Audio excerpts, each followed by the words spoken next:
Countdown start. উজনি অসমত এইবাৰ কি হ'ব? সমষ্টিয়ে সমষ্টিয়ে কংগ্ৰেছ বিজেপিৰ তীব্ৰ যুঁজ। বিৰোধীৰ হাতলৈ যাব কি কি আসন? মাজত মাত্ৰ কেইটামান ঘণ্টা বাকী। বিজেপিৰ দুৰ্গ বুলি জনাজাত উজনি অসমত এইবাৰ কি হ'ব? সমষ্টিয়ে সমষ্টিয়ে আকৰ্ষণীয় হৈছে নিৰ্বাচনী যুঁজ। ক'ৰবাত যদি আগবাঢ়িছে বিৰোধী, ক'ৰবাত আগবাঢ়িছে শাসকীয় বিজেপি। এই সকলো দিশ সামৰি আজিৰ আমাৰ বিশেষ প্ৰতিবেদন।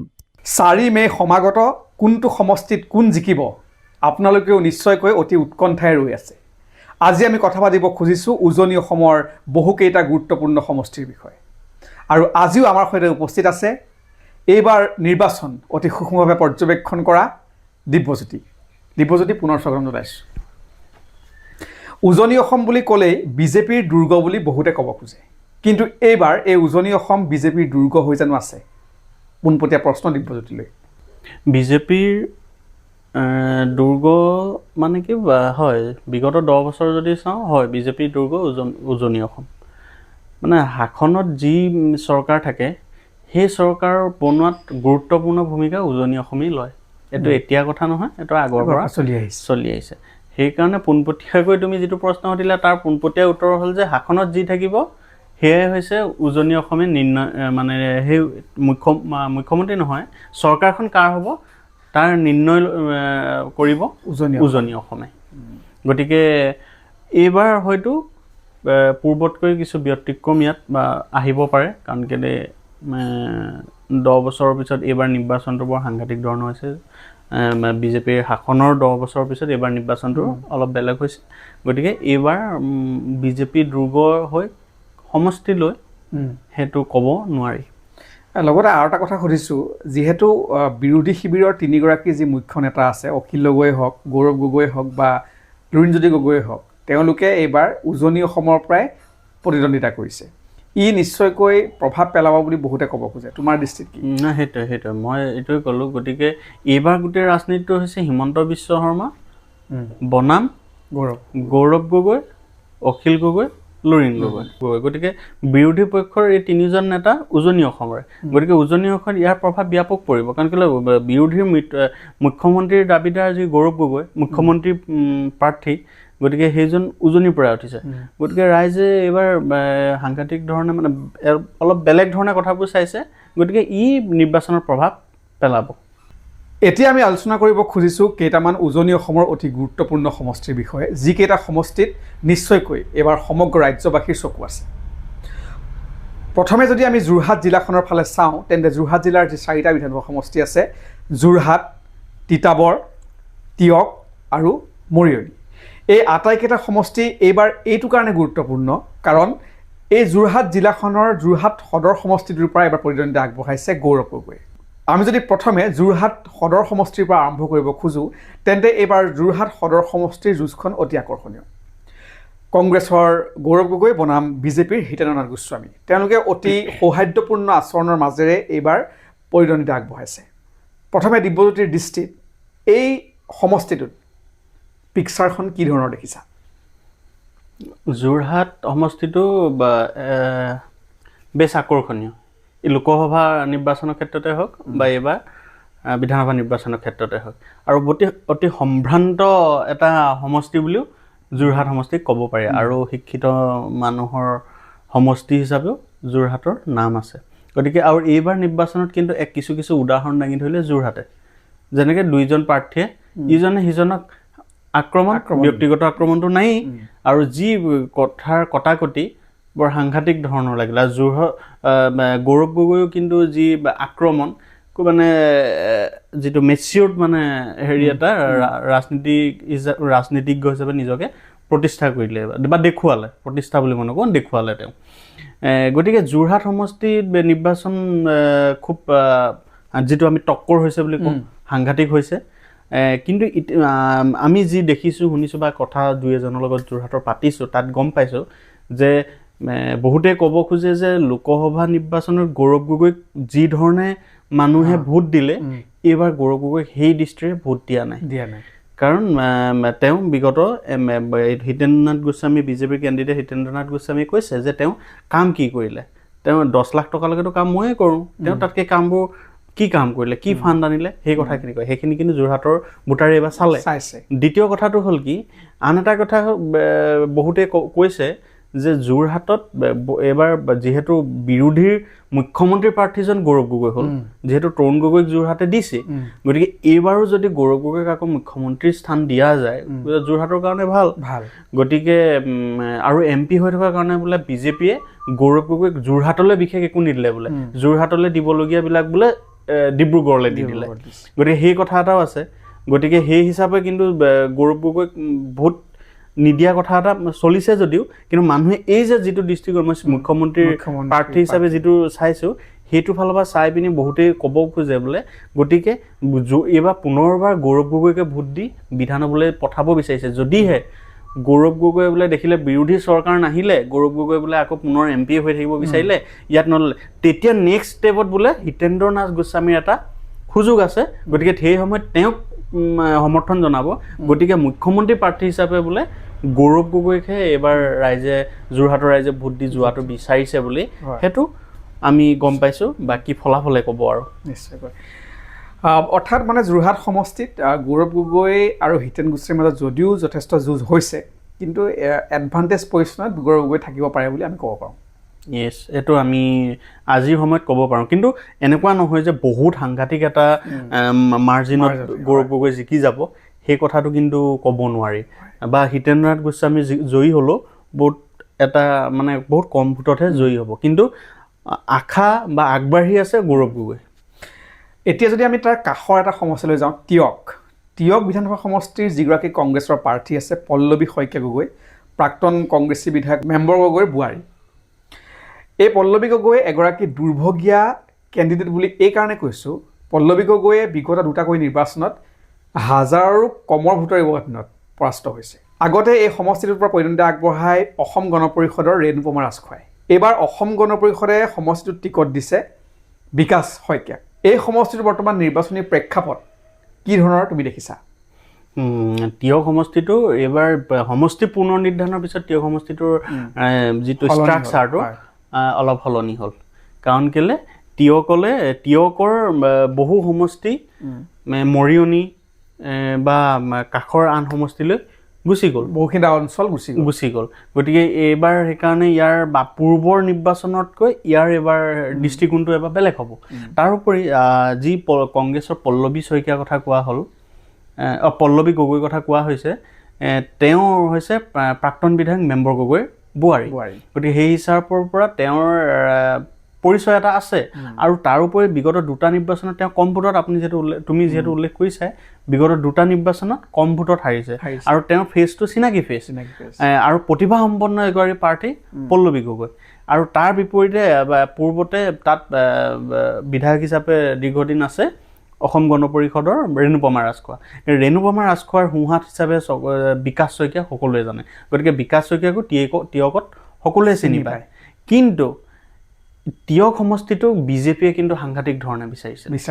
টিয়কৰ যিসকল বিজেপি কৰ্মী বা যোৰহাটৰ যিসকল বিজেপি কৰ্মী বিচাৰিছিলে যে টিয়ক সমষ্টিটো এইবাৰ পূৰ্বতে যিহেতু অগপই খেলে আৰু মিত্ৰজোঁটৰ হিচাপে অংশীদাৰী দল হিচাপে অগপক এৰি দিছিলে, মানি দিছিলে। কিন্তু ভাল দিনতে যদি অগপই তাত টিয়কত স্থান নাপায়, কেতিয়া পাব? সেই হিচাপে টিয়কৰ কিন্তু বা যোৰহাটৰ বহু কৰ্মীয়ে বিচাৰিছিলে যে টিয়ক সমষ্টিৰ পৰা বিজেপিয়ে প্ৰতিদ্বন্দ্বিতা কৰক। আৰু বিজেপিৰ এজন আছিলে, মই নামটো এতিয়া ঈশ্বৰ প্ৰসন্ন, তেখেতে কি হ'ল, তেওঁ প্ৰবল দাবীদাৰ আছিলে টিয়কত। গতিকে তেওঁ যে বিকাশ শইকীয়াক আগবাঢ়ি যোৱাত সহায় কৰিব এইটো মোৰ নালাগে। গতিকে সেই হিচাপৰ যদি মই টিয়কত চাওঁ, টিয়কত কিন্তু পল্লৱী গগৈৰ এইবাৰ যথেষ্টখিনি সম্ভাৱনা আছে। এতিয়া যোৰহাট বুলি ক'লেই আমি যদি মৰিয়নি সমষ্টিটোৰ কথা এইবাৰ নাপাতোঁ, নিশ্চয়কৈ এয়া সমগ্ৰ আমাৰ যি আলোচনা এয়া আধৰুৱা হৈ ৰ'ব। মৰিয়নিৰ যুঁজখন এইবাৰ অত্যন্ত আকৰ্ষণীয়। মৰিয়নিত বিজেপিৰ ৰূপজ্যোতি কুৰ্মী, প্ৰাক্তন কংগ্ৰেছী, আৰু বিৰোধীৰ ফালৰ পৰা আছে কংগ্ৰেছৰ সমৰ্থনৰ ৰাইজৰ দলৰ জ্ঞানশ্ৰী বৰা, যি জ্ঞানশ্ৰী বৰাই চাকৰি এৰি ৰাজনীতিলৈ আহি বিধায়কৰ পদৰ বাবে নিৰ্বাচন খেলিছে। দেখাত এনেকুৱা লাগে যে মৰিয়নি সমষ্টিত জ্ঞানশ্ৰী বৰা জিকিলে ছ'চিয়েল মিডিয়া যদি আমি চাওঁ, কাৰণ ৰূপজ্যোতি কুৰ্মীক বহুতে অকল ট্ৰলেই কৰিছে, সমালোচনাই কৰিছে, কিন্তু সঁচা অৰ্থত গ্ৰাউণ্ডত পিকচাৰ জানো এইটো হয়? নহয় মৰিয়নি সমষ্টিটো আনবাৰতকৈ এইবাৰ বেলেগ হ'ল স্বয়ং ৰূপজ্যোতি কুৰ্মীৰ বাবে। এইবাৰ ৰূপজ্যোতি কুৰ্মীৰ সম্পূৰ্ণ নিৰ্বাচনী প্ৰচাৰৰ চৰিত্ৰটো সলনি হৈ গুচি গ'ল। এইবাৰ ইয়াৰ চৰিত্ৰ সলনি হোৱাৰ মূল কাৰণটোৱে হৈছে জ্ঞানশ্ৰী বৰা। আগৰ নিৰ্বাচনৰ সময়ত টুলুঙা কথা কয়, কিবা হাঁহিলে ভুকিলে বা কিবা এটা কৰি পিনি খুব টুলুঙা কথা বতৰাই নিৰ্বাচনটো পাৰ হৈ যায়। আৰু ৰূপজ্যোতি কুৰ্মীও যে সঁচাকৈ তেওঁ মানে শান্ত সমাহিত বা খুব পাতল যে নহয়, এই কথাটো কিন্তু এইবাৰ নিৰ্বাচনে প্ৰমাণ কৰিলে। গতিকে ইয়াৰ কাৰণ হ'ল জ্ঞানশ্ৰী বৰা। আৰু এইবাৰ যদি মৰিয়নি সমষ্টিটো চোৱা যায়, মৰিয়নি সমষ্টিটো সমষ্টি পুনৰ নিৰ্ধাৰণৰ পিছত কি হৈ গ'ল, বেলেগ হৈ গ'ল। কি হয়, পূৰ্বতে এই সমষ্টিটোত আমাৰ চাহ জনগোষ্ঠীয় লোকৰ প্ৰভাৱ সাংঘাতিক আছিল, ব্যাপক আছিল। এইবাৰ সমষ্টি পুনৰ নিৰ্ধাৰণৰ পিছত ইয়াৰ ভালে সংখ্যক কৰ্তন হৈ গ'ল বা ইয়াৰ পৰা গুচি গ'ল তিতাবৰ, কাষৰীয়া তিতাবৰ সমষ্টিলৈ। তিতাবৰ সমষ্টিত যোৱাৰ লগে লগে ইয়াত চাহ জনগোষ্ঠীয় লোক অলপ কমি গ'ল। আৰু তাৰ পৰিৱৰ্তে তেওঁক বা আন কাষৰীয়া সমষ্টিৰ যিখিনি আমাৰ মূলসুঁতি বা সাধাৰণ যিখিনি অসমীয়া আমাৰ কোচ কলিতা বা যেনেকুৱা বিভিন্ন জনগোষ্ঠীৰ মানুহ তাত অন্তৰ্ভুক্ত হৈ গ'ল। এইবাৰ সেইকাৰণে তাত নিৰ্ণায়ক ভূমিকা মানে চাহ জনগোষ্ঠীৰ লোকেই যে ল'ব তেনে নহয় মানে। কিন্তু চাহ জনগোষ্ঠীৰ এলেকাত এইবাৰ জ্ঞানশ্ৰী বৰাই আকৌ সাংঘাতিক ধৰণে এটা গুৰুত্ব লাভ কৰিছে। আৰু তাৰোপৰি শিক্ষিত হয় জ্ঞানশ্ৰী বৰা, শিক্ষিত হিচাপে তেওঁ আৰু তেওঁ পূৰ্বৰ পৰাই ফেচটো চিনাকি। কিন্তু জ্ঞানশ্ৰী বৰা জয়ী হ'ব বুলি ক'ব নোৱাৰি বাৰু। নোৱাৰি কিয় কাৰণে তেওঁৰ মৰিয়নিলৈ অহা সময়টো খুব কম, অভিজ্ঞতা খুব কম সময়, মানে বেছি নিৰ্বাচনলৈ খুব কম দিন থকাত আহিলে। তেওঁ যদি 6 বছৰ আগত আহিলেহেঁতেন তেতিয়া কিন্তু কথাখিনি অলপ বেলেগ হ'লহেঁতেন। আৰু জ্ঞানশ্ৰী বৰাই কিন্তু সমস্যাখিনি, মৰিয়নিৰ যে 5 বাৰৰ বিধায়কজন ৰূপজ্যোতি কুৰ্মী বা তেওঁৰ মাতৃও তাত ৰূপম কুৰ্মী বিধায়ক আছিলে, গতিকে তেওঁৰ স্থানত যে কিমান দুখ দুৰ্দশা আছে সেই কথাখিনি কিন্তু চাবলগীয়া। মানে সেই কথাখিনি কিন্তু জ্ঞানশ্ৰী বৰাই উদঙাই দিলে। গতিকে তাৰ কাৰণে সামাজিক মাধ্যমৰ প্ৰভাৱো তাত পৰিছে, নপৰা নহয়। গতিকে সেই ফালৰ পৰা কিন্তু মৰিয়নিৰ যুঁজখন বৰ বেছ আকৰ্ষণীয় এইবাৰ। গতিকে মোৰ দৃষ্টিত সেইখিনি কথা, যদি তোমাৰ দৃষ্টিত তেনেকুৱা কিবা আছে তুমি কোৱাচোন বাৰু, তোমাৰ দৃষ্টিত আমি কেনেকৈ সেই কথাখিনি চাওঁ। ময়ো সেইখিনি কথাই ভাবোঁ, কিন্তু লগতে মই ভাবোঁ তাত ৰূপজ্যোতি কুৰ্মীয়ে শেষ হাঁহি মাৰিব। কাৰণ কিয়, ৰূপজ্যোতি কুৰ্মীৰ দীৰ্ঘদিনীয়া অভিজ্ঞতা আছে, বিজেপিৰ শক্তিশালী সংগঠন আছে, বিভিন্ন চৰকাৰী আঁচনিৰে ইতিমধ্যে হিতাধিকাৰী সৃষ্টি কৰি থৈছে। গতিকে সেইখিনি ৰূপজ্যোতি কুৰ্মীৰ প্লাছ পইণ্ট। তথাপিও এটা কথা ক'ব লাগিব, ৰূপজ্যোতি কুৰ্মীৰ দীৰ্ঘদিনীয়া অভিজ্ঞতা বা তেওঁক মানুহে ভাল পায়, কিন্তু তেওঁ নতুনকৈ অহা এগৰাকী কম বয়সীয়া প্ৰাৰ্থীৰ বিৰুদ্ধে তেওঁ কিন্তু নিৰ্বাচনৰ ঠিক 1-2 দিন বা নিৰ্বাচনৰ শেষৰ সপ্তাহটোত কিন্তু অলপ হিংসাত্মক কাৰ্যকলাপো কৰিছে।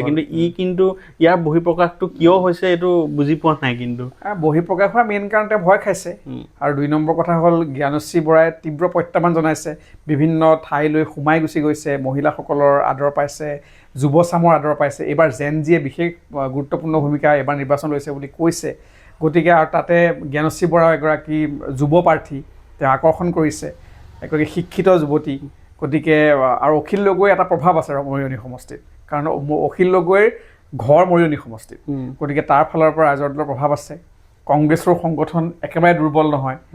গতিকে এই সমষ্টিটোত যদিও জ্ঞানশ্ৰী বৰাই যথেষ্টখিনি ভোট পাব, তথাপিও কওঁ যে ৰূপজ্যোতি কুৰ্মীৰ অভিজ্ঞতা আৰু তেওঁৰ সেই যি লিগেচি আছে সেইটোৱে অলপ হ'লেও ৰূপজ্যোতি কুৰ্মীক এটা পৰ্যায়লৈ লৈ গৈছে বুলি মই ভাবোঁ।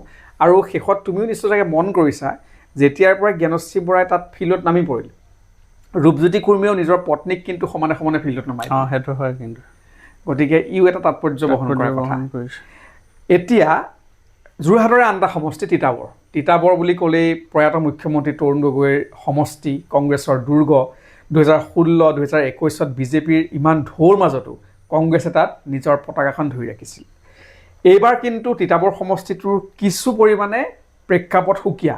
তাত কংগ্ৰেছৰ পৰা প্ৰাণকুৰ্মী এগৰাকী একেবাৰে সাধাৰণ ঘৰৰ কংগ্ৰেছ কৰ্মী তেওঁ নিজেও ভবা নাছিলে বোলে তেওঁ টিকেট পাব বুলি তাৰ উপৰিও বিজেপিৰ পৰা ধীৰাজ গোৱালা এগৰাকী ছাত্ৰ সংগঠনৰ পৰা অহা নেতা লগতে আছে কংগ্ৰেছৰ পৰা টিকট বঞ্চিত হৈ নিৰ্দলীয়কৈ খেলা ভাস্কৰ জ্যোতি বৰুৱা কি দেখিছা প্ৰেক্ষাপট কি দেখিছা তিতাবৰ সমষ্টিত নহয় গোটেই কথা কিন্তু তুমি ক'লাই বাৰু কিন্তু তিতাবৰত মই এটা কথা কওঁ আমাৰ যে বিজেপি বৰ্তমানৰ বিধায়কসকলে যে কংগ্ৰেছে সাধাৰণ ঘৰৰ ল'ৰাক বা সাধাৰণ পৰিয়ালৰ মানুহক গুৰুত্ব নিদিয়ে সেইটো কিন্তু কংগ্ৰেছে তিতাবৰত দেখুৱাই দিলে এতিয়া প্ৰাণকুৰ্মী অতি সাধাৰণ ঘৰৰ ব্যক্তি আৰু তেওঁকে পোষ্টাৰ কৰি কংগ্ৰেছ কৰাৰ পৰা আহি আজি বিধায়কৰ বাবে কেণ্ডিডেট মানে হ'ব পাৰিছে এইটো এটা মানে কংগ্ৰেছে দেখুৱাইছে দৃষ্টান্ত এটা কিন্তু তাত মই নাভাবোঁ তাত বিজেপিয়ে বহুত আগবাঢ়িব বুলি তাত মানে কেইবাটাও কাৰণ আছে প্ৰাণকুৰ্মী হৈছে চাহ জনগোষ্ঠীয় বা এজন লোক গতিকে তেওঁ কিন্তু দীৰ্ঘদিন ধৰি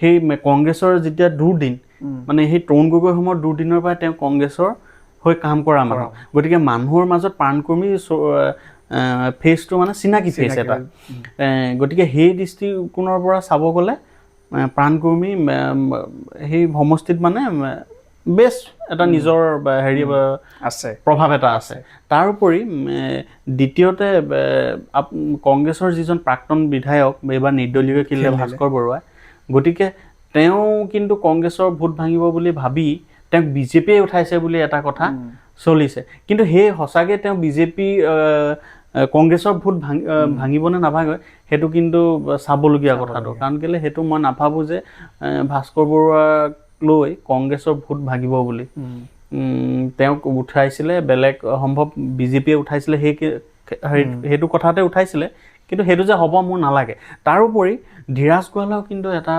ছাত্ৰ সংগঠনৰ তেওঁ বেকগ্ৰাউণ্ড মানে আছে তেওঁ এটা ছাত্ৰ সংগঠনৰ পৰা অহা তেওঁৰ ক'ব আটাচৰে এজন নেতা আছিলে আৰু তেওঁক সেইমতে সকলোৱে চিনি পায় আৰু বিজেপিৰ লগত চাহ জনগোষ্ঠীয় সংগঠনৰ এটা ভাল সম্পৰ্ক আছে বুলিও এইটো বহুতে ক'ব গৈছে গতিকে বিজেপিয়ে ইমান সহজতে এইবাৰ তিতাবৰ সমষ্টিটো এৰি দিব নিবিচাৰে কিন্তু তথাপিও প্ৰাক্তন মুখ্যমন্ত্ৰীৰ সমষ্টি আৰু প্ৰাণকুৰ্মীৰ সেই সমষ্টিত দীৰ্ঘদিনীয়া কাম কৰি অহাৰ এটা মানে হেৰি অভিজ্ঞতাৰ ফালৰ পৰা মই কিন্তু প্ৰাণকুৰ্মীয়ে তাত যথেষ্ট এটা মানে আশাজনক মানে পজিশ্যন আছে বুলি মই ক'ব পাৰোঁ কিন্তু তুমি ইয়াত তোমাৰ যদি কিবা ক'বলগীয়া আছে মই নাজানো কিন্তু মোৰ কথাখিনি সেইটো তেনেকৈহে মই কথাখিনি চাওঁ ময়ো বস্তু তেনেকৈয়ে চাইছোঁ কিন্তু মই আৰু এটা কথা মাত্ৰ এড কৰি দিব খোজোঁ যে তিতাবৰ সমষ্টিটোত বিজেপিয়ে অত্যন্ত গুৰুত্ব দিছিলে তাত পবিত্ৰ মাৰ্ঘেৰিটাই সমষ্টিটোত দিনে ৰাতি একাকাৰ কৰি সংগঠনৰ কাম কৰিছিল লগতে মাজে মাজে পীযুষ হাজৰিকা গৈয়ে থাকে মুখ্যমন্ত্ৰীয়েও বিভিন্ন আঁচনি লয়েই সমষ্টিটোৰ কাৰণে কিন্তু বহুতে ভাবিছিল যে এইবাৰ তিতাবৰ কংগ্ৰেছৰ হাতৰ পৰা গুচি যাব আৰু সেয়াও দৃষ্টিত এনেকুৱা লাভ যেতিয়া ভাস্কৰ বৰুৱাই নিৰ্দলীয় খেল দিলে বহুতে ভাবিছিল যে তিতাবৰ এবাৰ কংগ্ৰেছৰ হাতৰ পৰা গ'ল কিন্তু এতিয়া চৰ্চা হৈছে যে তিতাবৰৰ ভাস্কৰ বৰুৱাই যিখিনি ভোট লাভ কৰিব সেইখিনিয়ে মুখ্যতঃ আঘাত কৰিব বোলে বিজেপিৰ ভোট বেংকতহে কাৰণ কংগ্ৰেছৰ এটা বেছ তাত আছেই আৰু সেইখিনি মানুহে মই নাভাবোঁ যে হাতৰ চিনটোক বাদ দি অন্যলৈ গুচি যাব লগতে প্ৰাণকুৰ্মীৰ তেওঁৰ দীৰ্ঘদিনীয়া অভিজ্ঞতা তেওঁৰ চাহ জনগোষ্ঠীয় অঞ্চলত তেওঁৰ আধিপত্য এইখিনি ফালৰ পৰা তেওঁ এটা ভোট চাহ জনগোষ্ঠীৰ পৰা আহিবই গতিকে এই সমষ্টিটোত ময়ো ভাবোঁ যে শেষত গৈ প্ৰাণকুৰ্মীয়ে শেষ হাঁহি মাৰিব মুঠতে যোৰহাট সমষ্টিত এইবাৰ বিৰোধী আৰু বিজেপিৰ মাজত এইবাৰ তীব্ৰ যুঁজ যদি আমি কাষৰে শিৱসাগৰ জিলালৈ যাওঁ তেন্তে শিৱসাগৰ জিলাৰো গোটেইকেইটা সমষ্টিত অত্যন্ত গুৰুত্বপূৰ্ণ হৈছে এইবাৰ নিৰ্বাচন শিৱসাগৰ সমষ্টিত যদি আমি চাওঁ অখিল গগৈ ৰাইজৰ দলৰ পৰা কংগ্ৰেছৰ সমৰ্থনত বিজেপিৰ পৰা আছে কুশল দুৱৰী আৰু অসম গণ পৰিষদৰ পৰা আছে প্ৰদীপ হাজৰিকা এই সমষ্টিত অখিল গগৈয়ে দাবী কৰিছে যে অখিল গগৈ 25,000 ভোটত জিকিব সঁচাকৈ জিকিবনে কিমান ভোটত জিকিব সেইটো নকওঁ কিন্তু এডভান্টেজ পজিশ্যনত অখিল গগৈ থাকিব বুলি ক'ব পাৰি ইয়াৰ কাৰণ কেইবাটাও যিহেতু প্ৰদীপ হাজৰিকা আমগুৰি সমষ্টিত আছিলে আৰু বেছ এটা শিৱসাগৰত প্ৰদীপ হাজৰিকাৰ আছে কিন্তু যিটো থাউৰাৰ আগৰ বিধায়ক বিজেপিৰ যিবা এবাৰ প্ৰাৰ্থী দিলে যিজন আপোনাৰ কুশল দুৱৰী তেওঁৰ যিটো ধাৰাবাহিক এটা তেওঁৰ পূৰ্বৰ বহু ঘটনা পৰিঘটনা প্ৰকাশ পালে তাৰপিছত কিন্তু বিজেপি কৰি পিনি বিজেপি চিম্বলত ভোট দিব বিচৰা মানুহ কিন্তু কুশল দুৱৰীক ভোট নিদিব বুলি এটা আছে গতিকে সেই হিচাপৰ পৰা চাবলৈ গ'লে সেই ভোটখিনি কিন্তু অখিল গগৈলৈও নাহিব পাৰে কিন্তু প্ৰদীপ হাজৰিকা পোৱা সম্ভাৱনা আছে। আৰু দ্বিতীয় কথাটো হ'ল কি, যোৱাবাৰ অখিল গগৈ জেলত আছিলে, শৃংখল চলিহাৰ সত্বেও মানে সহায় কৰিছিলে, সেইটো কৈয়ে থাকে সদায়। আৰু যোৱাবাৰ জাতীয়তাবাদী এটা ভোট মানে অখিল গগৈৰ পক্ষত আছিলে, গতিকে এইবাৰ কিন্তু জাতীয়তাবাদী পক্ষৰ ভোট বোলে সৰ্বাধিক সংখ্যকেই বোলে প্ৰদীপ হাজৰিকালৈ গৈছে, যিহেতু তাত AGP দি দিলে, যিটো জাতীয়তাবাদী। আৰু আমগুৰি সমষ্টি, পূৰ্বৰ বিলুপ্ত প্ৰায় আমগুৰি সমষ্টি বহু ভোট শিৱসাগৰত আহিলে, গতিকে সেই হিচাপৰ পৰা প্ৰথম কথাখিনি ঠিকেই আছিলে। কিন্তু যেতিয়াই কুশলদৰীক তাত দি দিলে, তেতিয়া মানে কি হ'ল, প্ৰদীপ হাজৰিকা পাবলগীয়া কিছু ভোটো কুশলদৰীলৈ গুচি যাব বুলি কোৱা হ'ল। সেই হিচাপৰ পৰা চাবলৈ গৈ অখিল গগৈ মানে এটা এডভান্টেজ পজিশ্যনত আছে। কিন্তু তাৰ বাদ দি যদি আমি চাওঁ, কুশলদৰী নহয়, অকল প্ৰদীপ হাজৰিকা আৰু অখিল গগৈৰ মাজত যদি ফাইট হ'লহেঁতেন, তেতিয়া কিন্তু প্ৰদীপ হাজৰিকাৰ সম্ভাৱনা বেছি আছিলে বুলি মই ভাবোঁ। একদম ময়ো সেইটো কথাই ভাবিছোঁ। লগতে আৰু এটা কথা মই ইয়াত এড কৰি দিব খুজিছোঁ, অখিল গগৈয়ে অসমৰ বিধানসভাৰ মজিয়াত অত্যন্ত সৰব আছিল, বিৰোধী ভূমিকা তেওঁৱে অকলে পালন কৰিছিল বুলি বহুতে ক'ব খোজে। গতিকে শিৱসাগৰ সমষ্টিৰ বহু লোকে ভাবে যে অখিল গগৈ যদি বিধানসভালৈ যায়, তেন্তে চৰকাৰে কিছুমান বিতৰ্কিত কাম কৰিবলৈ সুবিধা নাপাব। গতিকে অখিল গগৈ বিধানসভাত থকাটো জৰুৰী বুলিও বহু লোকে ভোট দিব পাৰে অখিল গগৈক। কিন্তু আঞ্চলিকতাবাদত অলপ বিশ্বাসী লোক, তেওঁলোকৰ ভোট ময়ো ভাবোঁ যে অখিল গগৈতকৈ এবাৰ প্ৰদীপ হাজৰিকাৰ ফালে বেছি যোৱা। কিন্তু আৰু এটা কথা মই এতিয়া কৈ লওঁ, শিৱসাগৰ নগৰীয়া অঞ্চলৰ যিসকল লোক মই কথা পাতি বা আমি খা খবৰ কৰি গম পাইছোঁ যে শিৱসাগৰৰ নগৰীয়া অঞ্চলৰ মানুহে কিন্তু অখিল গগৈৰ পক্ষত এবাৰ নাই। কাৰণ বিগত সময়ত বোলে অখিল গগৈ বোলে টাউনখনৰ বিশেষ একো কৰিবলৈ, ৰংঘৰৰ প্ৰজেক্ট আনিছোঁ, কিবা আনিছোঁ, এইখিনি তেওঁ যিখিনি ধাম ধুম কৰি আছে, এইটো বেলেগ কথা যে মুখে কৈ থাকে। কিন্তু নগৰখনৰ যিটো উন্নতি বা বিজেপি দিনত হ'বলগীয়া আন ঠাইত যিটো হৈছে, শিৱসাগৰ নগৰ বোলে ঐতিহ্যপূৰ্ণ নগৰখন সেইটো নহ'লে। কিন্তু মানুহে এইটোৱে অভিযোগ কৰে যে ইয়াত যদি বিজেপিৰ বিধায়ক এজন থাকিলেহে বোলে ঐতিহ্যপূৰ্ণ শিৱসাগৰক বোলে এটা বেলেগ ধৰণে বিজেপিয়ে লৈ যাব গ'ল, কিন্তু অখিল গগৈ থকাৰ কাৰণে নাপালে। গতিকে নগৰীয়া অঞ্চলৰ মানুহখিনিয়ে অখিল গগৈৰ পক্ষত এবাৰ যে ভোট দিছে, সেইটো কিন্তু নাই। কিন্তু ঠিক আছে, আমি এতিয়া আহিছোঁ নাজিৰা সমষ্টিলৈ। নাজিৰা গুৰুত্বপূৰ্ণ এইবাবেই, তাত বিগত বিধানসভাৰ যিগৰাকী বিৰোধী দলপতি দেৱব্ৰত শইকীয়া কংগ্ৰেছৰ প্ৰাৰ্থী, লগতে বিজেপিৰ আছে যুৱ নেতা ময়ূৰ বৰগোহাঁই। ময়ূৰ বুঢ়াগোহাঁই অতি কম ভোটৰ ব্যৱধানত যোৱাৰ পৰাস্ত হৈছিল। এইবাৰ এই সমষ্টিটোত দেখাত এনেকুৱা লাগিছে যে ময়ূৰ বৰগোহাঁই সমষ্টিটোৰ পৰা জিকিব। কিন্তু বহুতে কয় যে নাজিৰাত গৌৰৱ গগৈৰ কিছু ঢৌ এইবাৰ পৰিবলৈ সক্ষম হৈছে, যাৰ ফলত দেৱব্ৰত শইকীয়াই এতিয়া এডভান্টেজ পজিশ্যন আছে বুলি ক'ব খোজে। লগতে এনেকৈও কিছুমানে কয় যে যদি কেনেবাকৈ কংগ্ৰেছৰ চৰকাৰ আহে, দেৱব্ৰত শইকীয়া ডাঙৰ মন্ত্ৰী হ'ব। গতিকে দেৱব্ৰত শইকীয়া নাজিৰাৰ পৰা বিধায়ক যোৱাটো জৰুৰী। তুমি ভাবানে তেনেকৈ? বিধায়ক হৈ যোৱাটো জৰুৰী হয় নহয়, সেইটো সমষ্টিবাসীয়ে কেনেকৈ লৈছে সেইটো বা মই নকওঁ। কিন্তু দেৱব্ৰত শইকীয়াত জয়ী হোৱাত এইবাৰ তীব্ৰ প্ৰত্যাহ্বানৰ সন্মুখীন হ'ব, সেইটো মোৰ দৃষ্টিত পৰিছে। ইয়াৰ কাৰণ কেলৈ, ময়ূৰ বৰগোহাঁই নাজিৰা সমষ্টিৰ তেওঁৰ ফেচটো চিনাকি, আৰু তেওঁ দীৰ্ঘদিন কামো কৰি আহিছে। আৰু বিজেপিয়ে ময়ূৰ বৰগোহাঁইক বিগত সময়ত প্ৰক্ষেপ কৰিয়ে নাজিৰাত বিভিন্ন ধৰণৰ, চাবচোন বিজেপিৰ মুখ্যমন্ত্ৰী হওক বা আন নেতা নাজিৰালৈ বিগত সময়ত বহুত গৈছে। মানে ইয়াৰ কাৰণ যে যিকোনো প্ৰকাৰে দেৱব্ৰত শইকীয়াক তাত হৰুৱাব লাগে, আৰু তেওঁৰ মাতৃৰ পৰা আৰম্ভ কৰি তেওঁ বহুত দিন আছে, গতিকে তেওঁক হৰুৱাব লাগে। ৰাজনৈতিকভাৱে তেওঁক পৰাস্ত কৰাৰ বাবেই বিজেপিয়ে দীৰ্ঘদিন তাত কুচকাৱাজ চলাই আছে।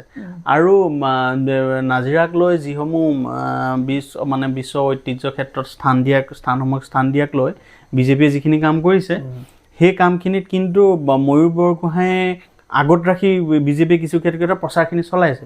গতিকে সেই হিচাপত চাব গ'লে মানুহক এইটো বুজাই দিয়া হৈছে যে বিজেপিক জয়ী হ'লে নাজিৰাৰ বিকাশ বা উন্নতি কেনেকুৱা হ'ব সেই কথাখিনি বুজোৱা হৈছে।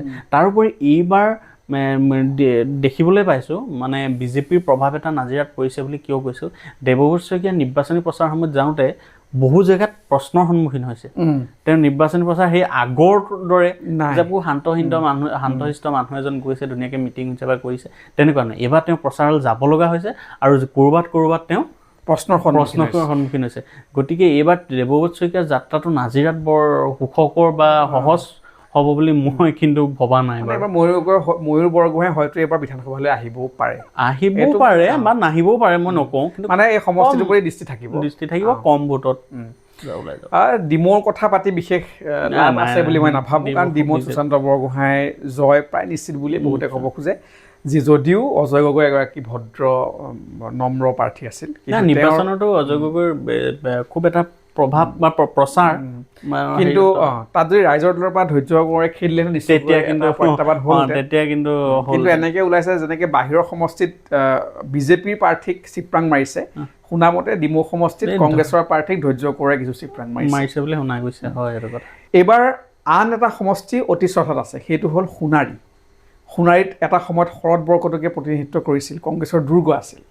এইবাৰ কংগ্ৰেছৰ সেই যি পুৰণি দুৰ্গ আছিল, এইবাৰ কংগ্ৰেছে সেই সমষ্টিটো পুনৰুদ্ধাৰ কৰিব পাৰিব বুলি বহুতে ক'ব খোজে। কংগ্ৰেছৰ পৰা উৎপল গগৈ, বিজেপিৰ পৰা ধৰ্মেশ্বৰ কোঁৱৰ। সমষ্টিটো কিন্তু তীব্ৰ প্ৰত্যাহ্বানমূলক। দিব্যজ্যোতি, কি দেখিছা?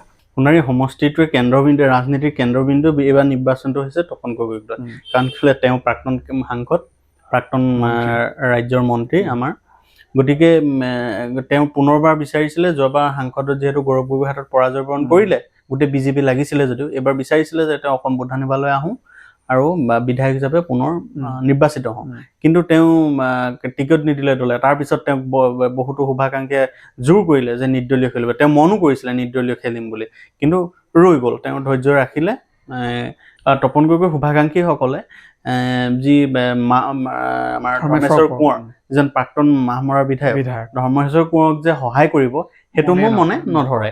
আৰু দ্বিতীয় কথাটো হ'ল যে তাৰ বিপৰীতে উৎপল গগৈ, যিজন কংগ্ৰেছৰ প্ৰাৰ্থী, অত্যন্ত ঘনিষ্ঠ, আৰু তেওঁ গৌৰৱ গগৈ বিগত লোকসভা নিৰ্বাচনত ওলাই যোৱাত তেওঁ গুৰুত্বপূৰ্ণ ভূমিকা পালন কৰিছিলে। গতিকে সেই হিচাপৰ পৰা চাব গ'লে উৎপল গগৈৰ এটা নিজা ফেচ আছে সোণাৰীত আছে।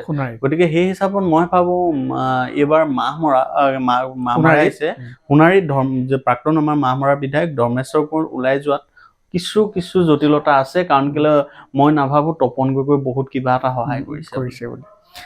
ঠিক সেইদৰে কাষৰ যদি মাহমৰা সমষ্টি চাওঁ, মাহমৰাত সুৰুজ দিহিঙীয়া কংগ্ৰেছৰ যোৱাবাৰ প্ৰাৰ্থী, এইবাৰ বিজেপিৰ প্ৰাৰ্থী। তেওঁ কিছু এডভান্টেজ পজিশ্যন আছে বুলি বহুতে ক'ব খোজে। সেইটো সমষ্টিৰ বিষয়ে মই ভাবোঁ বেছি আলোচনা কৰি লাভ নাই। এইবাৰ যদি আমি এইফালে যদি ডিব্ৰুগড় ফালে আমি গুচি আহোঁ, খোৱাং সমষ্টি গুৰুত্বপূৰ্ণ। খোৱাং সমষ্টিত লুৰিণজ্যোতি গগৈ আছে, বিজেপিৰ ফালৰ পৰা চক্ৰ গগৈ আছে। সমষ্টিটোত যুঁজ হৈছে, যদি চক্ৰ গগৈক যদি বহুতে চিপৰাং মাৰিছে, লুৰিণজ্যোতি গগৈৰ ক্ষেত্ৰতো প্ৰত্যাহ্বান আনিছে কংগ্ৰেছৰ পৰা টিকট প্ৰত্যাশী আছিল, যি পিছত নিৰ্দলীয় খেলিলে বিজু দুৱৰাই। এই সমষ্টিটোত লুৰিণজ্যোতি গগৈৰ জয়ৰ সম্ভাৱনা কিমান আছে বুলি দিব্যজ্যোতি অনুভৱ কৰা? এই সমষ্টিটোৰ মানে মই একদম যদি মূল কথাটোৱে কওঁ, তেতিয়া হ'ল যিজনে নিৰ্দলীয় খেলিলে আপোনাৰ বিজু দুৱৰা, তেওঁৱে গোটেই খেলখন সাংঘাতিক কৰিলে। তেওঁ বিচাৰিছিলে যে বিজেপিৰ পৰা তেওঁ টিকেট লৈ যাম, কংগ্ৰেছৰ পৰা টিকট লৈ যাম, কিন্তু যেতিয়া কংগ্ৰেছৰ পৰা টিকট নাপাই নিৰ্দলীয় খেলি দিলে, তেতিয়া তেওঁৰ চিম্বলটো দি দিলে নাও, আৰু ইফালে লুৰিণজ্যোতি গগৈ এবং বিৰোধী ঐক্য মঞ্চৰ দি দিলে তেওঁ জাহাজ। কিন্তু মানুহে এতিয়া ভোট দিওঁতে খেলি মেলি নকৰিলে হয়। কিন্তু এনে প্ৰচাৰ চাবলৈ গ'লে বা তাত বহুতো খোৱাঙৰ মানুহে আমি কথা পাতি গম পাইছোঁ বা আমি দেখিছোঁ যে চক্ৰ গগৈ ইমান হেৰি নাই, আৰু চক্ৰ গগৈৰ বিৰুদ্ধে প্ৰতিষ্ঠান বিৰোধী ঢৌ কিন্তু এবাৰ আছে। গতিকে সেই হিচাপত চাব গ'লে লুৰিণজ্যোতি গগৈ, যিহেতু লুৰিণজ্যোতি গগৈ বোলে ঘৰেই তাত জন্মই তাত আছিলে বোলে, গতিকে সেই হিচাপত চাব গ'লে লুৰিণজ্যোতি গগৈৰ সম্ভাৱনা আছে। যদি বিজু দুৱৰাই বহুখিনি ভোট ভাঙি লৈ গুচি যায়, তেন্তে সেয়া বিপদ কৰিব লুৰিণজ্যোতি গগৈ। কিন্তু আৰু এটা কথা এইকেইটা চাব লাগিব, ইয়াত নিৰ্বাচনৰ ঠিক আগতেই হওক বা নিৰ্বাচনৰ পাছতে লুৰিণজ্যোতি গগৈক প্ৰশাসনৰ মানুহ লগাই বা তেওঁৰ দলীয় কৰ্মকৰ্তাক যি অত্যাচাৰ বা হেৰি কৰিলে, সেইখিনি কথা চাবলৈ গ'লে কিন্তু চক্ৰ গগৈয়ে যে নিজৰ পৰাজয়ৰ ভয়ত এই কামখিনি কৰিছে, কিন্তু সেইটোও লাগে। গতিকে এইবাৰ চক্ৰ গগৈ কোৱা হয় চক্ৰ গগৈ সৰ্বানন্দপন্থীৰ মানুহ বুলি, কিন্তু মই নাভাবোঁ আৰু যে তাত এইবাৰ বিশেষ চক্ৰ গগৈয়ে ভোট আগবঢ়াব। কিন্তু যদিহে জয় হয়, ফেক্টৰ কিন্তু এইটোহে হ'ব পাৰে বিজু বৰুৱাৰ ফেক্টৰটো। কাষৰে ডিব্ৰুগড় সমষ্টিটোৰ কথা বিশেষ আলোচনা কৰি লাভ নাই। এই সমষ্টিটোত প্ৰশান্ত ফুকনে নিশ্চয়কৈ জয়ৰ সম্ভাৱনা অধিক। উজনি অসমৰ কেইটামান গুৰুত্বপূৰ্ণ সমষ্টিৰ কথা এইবাৰ ক'ব বিচাৰিছোঁ। তিনিচুকীয়া, এইবাৰ তিনিচুকীয়া সমষ্টিটো অত্যন্ত গুৰুত্বপূৰ্ণ। তিনিচুকীয়াত এটা সময়ত হিন্দীভাষী লোকৰ এতিয়াও আধিপত্য, কিন্তু কংগ্ৰেছৰ ফালৰ পৰাও এটা সময়ত এইবাৰ তিনিচুকীয়াত বিজেপি প্ৰাৰ্থিত্ব প্ৰদান কৰিছে পুলক গোহাঁইক, যি সৰ্বানন্দ সোণোৱালৰ পন্থী মানুহ, প্ৰাক্তন আছু নেতা। কংগ্ৰেছে টিকট দিছে যুৱ নেতা ডেভিড ফুকনক। এই সমষ্টিটোত এইবাৰ তীব্ৰ যুঁজ হৈছে আৰু বহুতে ক'ব খোজে যে ডেভিড ফুকনৰ জয়ৰ সম্ভাৱনা বেছি আছে। কি দেখিছা সমষ্টিটোত? সেইটোৱে মানে যুৱ নেতা তিনিচুকীয়াত মানে যুৱ নেতাজন দিয়াৰ কাৰণে এটা মানে জেনজিৰ যিটো প্ৰভাৱ পৰিছে বুলি সেইটো কোৱা হয়। গতিকে সেই হিচাপত চাব গ'লে ডেভিড ফুকনৰ এবাৰ সম্ভাৱনা আছে। কিন্তু এটা কথা, তিনিচুকীয়া সমষ্টিটোৰ মানে নিৰ্ধাৰণ কৰে কিন্তু হিন্দীভাষী, সেই হিচাপৰ পৰা চাব গ'লে বিজেপিৰ পক্ষে ভোটটো যাব লাগে। কিন্তু তথাপিও কিন্তু ডেভিড ফুকন যিটো জেনজিৰ প্ৰভাৱ বুলি কোৱা গৈছে, সেই হিচাপত চাব গ'লে ডেভিড ফুকন এইবাৰ দুলীয়াজান অতি আকৰ্ষণীয়। দুলীয়াজানত কংগ্ৰেছৰ ধ্ৰুৱজ্যোতি গগৈ, বিজেপিৰ পৰা বৰ্তমানৰ সাংসদ ৰামেশ্বৰ তেলীয়ে টিকট পাইছে। ৰামেশ্বৰ তেলীয়ে বহু প্ৰশ্নমানৰ সন্মুখীন হৈছে নিৰ্বাচনী প্ৰচাৰৰ সময়ত। এই সমষ্টিটোত কি এবাৰ ছবি দেখিছা? এই সমষ্টিটোৰ কথাটো বেলেগ হৈ গ'ল। ইয়াত তেৰছ গোৱালা প্ৰাক্তন বিধায়ক আৰু শংকৰজ্যোতি বৰুৱা ইয়াত যি প্ৰাৰ্থিত্ব বিচাৰি জইন কৰিছিলে। গতিকে দুইজন নেতাৰে টিকট নোপোৱাই ইয়াত কিন্তু কিছু কিছু দিশৰ উন্মোচন কৰিছে। গতিকে সেই হিচাপে আৰু দ্বিতীয় কথাটো হ'ল কি, ৰামেশ্বৰ তেলীক ভবা হৈছিলে তাত দি পিনি চাহ জনগোষ্ঠীয় লোকৰ পৰা আৰম্ভ কৰি বিভিন্ন হেৰি হোৱাকে তাত পোৱাকে, কিন্তু ৰামেশ্বৰ তেলীৰ যি নিৰ্বাচন মানে প্ৰচাৰৰ বাবে যাওঁতে যিখিনি ৰাইজৰ প্ৰশ্নৰ সন্মুখীন হ'ল, পূৰ্বতেও তেওঁ সেই সমষ্টিৰ আছিলে। গতিকে জনতাই কিন্তু তেওঁক আঁকোৱালি ল'ব বুলি এবাৰ নাভাবোঁ। সেই ফালৰ পৰা চাব ধ্ৰুৱজ্যোতি গগৈয়ে যোৱাবাৰ যথেষ্ট ভোট পাইছে, তেওঁ প্ৰভাৱ আছে। আৰু লুৰিণজ্যোতি গগৈ উঠি দিয়াৰ কাৰণে যোৱাবাৰ ভোট বিভাজনতহে কিন্তু তেৰছ গোৱালাই জয়লাভ কৰিছিল। গতিকে এইবাৰ বিৰোধী ভোটখিনি একলগ হ'ব। গতিকে সমষ্টিটোত নিশ্চয়কৈ ধ্ৰুৱজ্যোতি গগৈৰ সম্ভাৱনা আছে। মাকুম সমষ্টি গুৰুত্বপূৰ্ণ। মাকুম সমষ্টিত কংগ্ৰেছৰ শিৱনাথ চেতিয়া আৰু বিজেপিৰ পৰা আছে সঞ্জয় কিষাণ। যদিও পৰিণতিতা হৈছে, মূৰকত তাত বিজয়ৰ শেষ হাঁহি মৰাৰ সম্ভাৱনা আছে সঞ্জয় কিষাণৰ। লগতে একেই পৰিৱেশ ডিগবৈ সমষ্টিটো। নাহৰকটীয়া সমষ্টিত বহুতে কৈ আছে যে নাহৰকটীয়া সমষ্টিত এইবাৰ তৰংগ গগৈ জিকিব। কিন্তু কংগ্ৰেছৰ অভিজ্ঞ নেত্ৰী প্ৰাক্তন মন্ত্ৰী প্ৰণতি ফুকনৰ প্ৰভাৱ কিন্তু নস্যাৎ কৰিলে নহ'ব। সমষ্টিটোত যোৱাবাৰ প্ৰতিদ্বন্দ্বিতা আগবঢ়াইছিল লুৰিণজ্যোতি গগৈও। ভোট বিভাজনৰ ফলতহে মাত্ৰ 4-5 হাজাৰ ভোটত তৰংগ গগৈ জিকিছিল। কিন্তু এইবাৰ সমষ্টিটোত তীব্ৰ প্ৰতিদ্বন্দ্বিতা হৈছে আৰু সমষ্টিটোত যিজন প্ৰাৰ্থীয়ে জিকিব 5-6 হাজাৰ ভোটতকৈ অধিক ব্যৱধানত জয়লাভ কৰিব নোৱাৰে বুলি চৰ্চা হৈছে। একেটাই কথা তাত কংগ্ৰেছৰ প্ৰাৰ্থীগৰাকীৰ মানে প্ৰভাৱ আজিৰ সময়ত তৰংগ গগৈতকৈ কম। গতিকে সেই হিচাপত আৰু তৰংগ গগৈ নাহৰকটীয়াত ওলাই যাব বুলি চৰ্চা চলিছে। এনেকৈ বহুকেইটা সমষ্টি, যিকেইটা সমষ্টিত চৰ্চা সৰ্বাধিক, আমি সেইকেইটাই আলোচনা কৰিবলৈ চেষ্টা কৰিছোঁ। শদিয়া সমষ্টিত এইবাৰ চৰ্চাৰ কেন্দ্ৰবিন্দু হৈ আছে অসম জাতীয় পৰিষদৰ সাধাৰণ সম্পাদক জগদীশ ভূঞা, বিজেপিৰ বলিন চেতিয়া। কি দেখিছা সমষ্টিটোত? বলিন চেতিয়াৰ বিৰুদ্ধে কিন্তু এইবাৰ শদিয়াত প্ৰতিষ্ঠান বিৰোধী ঢৌ আছে। বলিন চেতিয়াৰ মানে বহুত দীৰ্ঘদিনৰ বিধায়ক, কংগ্ৰেছৰ পৰা হওক এতিয়া বিজেপিটো বিধায়ক হৈ আছে। গতিকে ৰাইজে কিন্তু বলিন চেতিয়াক এইবাৰ শদিয়াত বিচৰা নাই। তাৰ পৰিৱৰ্তে কিন্তু এটা আন এখন মুখ চাব বিচাৰিছে। সেই হিচাপত কিন্তু জগদীশ ভূঞাকে ৰাইজে আঁকোৱালি লৈছে বুলি মই ভাবিছোঁ আৰু মানে দেখিছোঁ। তেওঁৰ পক্ষে এইবাৰ ৰাইজৰ যে জনমত থাকিব পাৰে বুলি। কিন্তু তোমাৰ যদি কিবা আছে ক'ব পাৰা। মই এনেকৈ ভাবোঁ, আগতে সমষ্টিটোত যিটো আমাৰ শদিয়াৰ ফালৰ ভোটখিনি সাধাৰণতে জগদীশ ভূঞাই পায়েই, ঢলাৰ ফালৰ ভোটখিনি তেওঁ অলপ নাপায়। কিন্তু এইবাৰ পৰিৱেশটো অলপ সুকীয়া হৈছে। গতিকে এইবাৰ সমষ্টিত জগদীশ ভূঞাৰ সম্ভাৱনা ময়ো উজ্জ্বল দেখিছোঁ। কিন্তু এইবাৰ মই আৰু এটা কথা কওঁ, কাষৰীয়া মাৰ্ঘেৰিটা সমষ্টিত কিন্তু মই ৰাহুল চেত্ৰী যি উঠিলে, তেওঁৰ ঠিকেই আছিলে।